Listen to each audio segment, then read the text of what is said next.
Salam sejahtera Malaysia, denyut nadi suara rakyat bergema di channel ini. Jangan lupa tekan butang subscribe, like dan share. Malaysia kita punya, cintai Malaysiaku, kita jaga kita.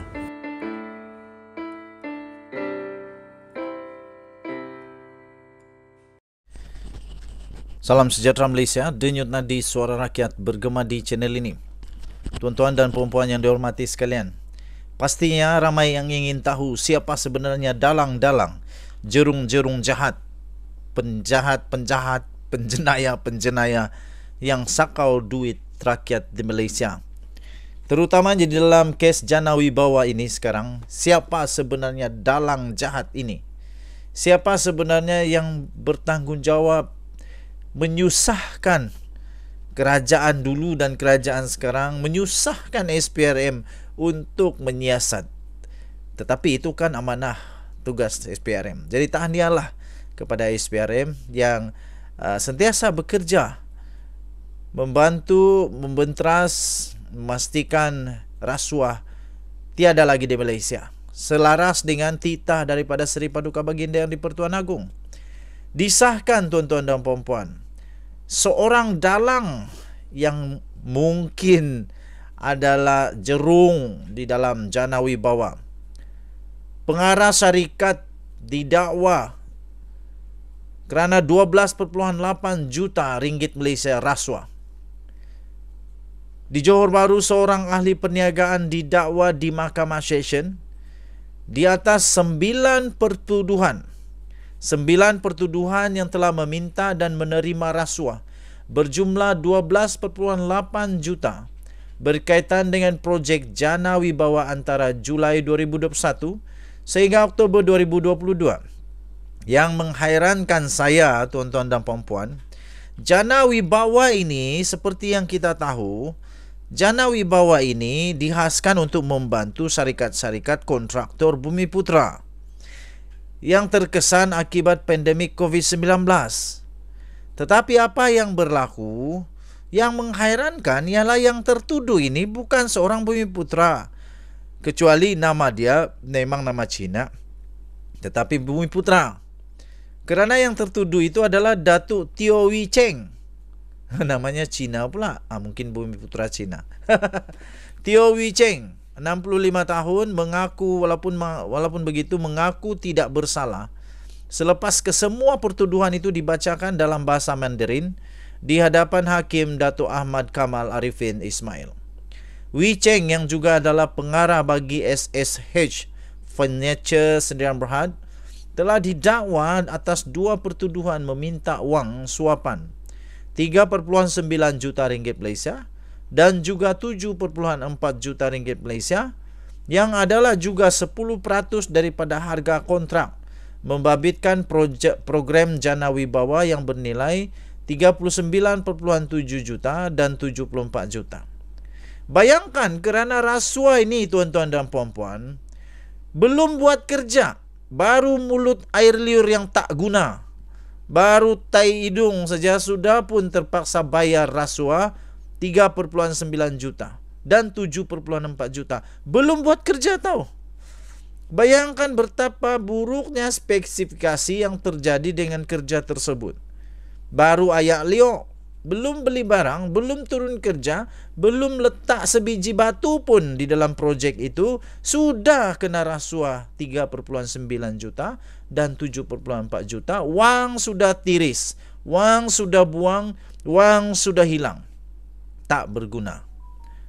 Kerana itu tuan-tuan dan puan-puan, sebab itulah ramai sekali rakyat Malaysia mengeluh dengan kualiti kerja yang teruk kadang-kadang berlaku. Kualiti kerja jalan raya teruk, kualiti kerja buat bangunan teruk, apa-apa sajalah ramai yang mengeluh, kononnya banyak yang teruk. Apa tak teruknya? Bayangkan sajalah.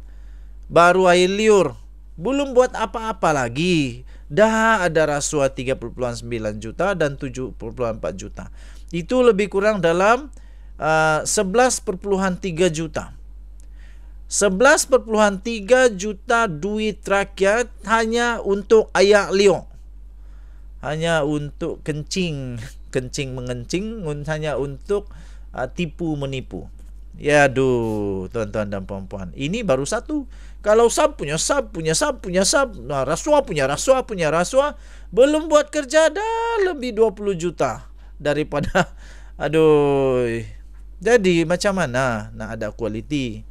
Sebab itu kita harus sama-sama menjunjung titah ke bawah Duli Yang Maha Mulia Seri Paduka Baginda Yang di-Pertuan Agong untuk melawan selawan-lawannya rasuah ini. Tak kiralah siapapun. Jangan pula kata pendakwaan terpilih lagi. Kamu yang buat dosa, kamu yang pergi makan duit, tiba-tiba masalah orang pula ditempiaskan. Ia masing-masing bagi projek menaik taraf jalan pintasan dari Jalan Sawah ke Tenang Station di Segamat dan membina jalan dari Kampung Belukar Durian ke Persimpangan Felda Waha di Sendili di Kota Tinggi. Ia juga adalah sebagai upah. Baguslah. Kalau macam begitu, buatlah syarikat upah rasuah confirm dapat projek. Wah, bestnya.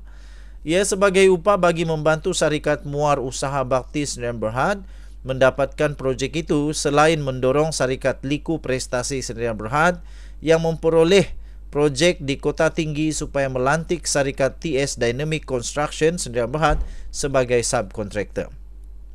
Perbuatan itu telah didakwa dilakukan oleh Wee Cheng di Pejabat Tri-Metro Development Sdn Bhd, Jalan Majidi di Muar antara Julai 2021 dan Mei hingga Jun 2022.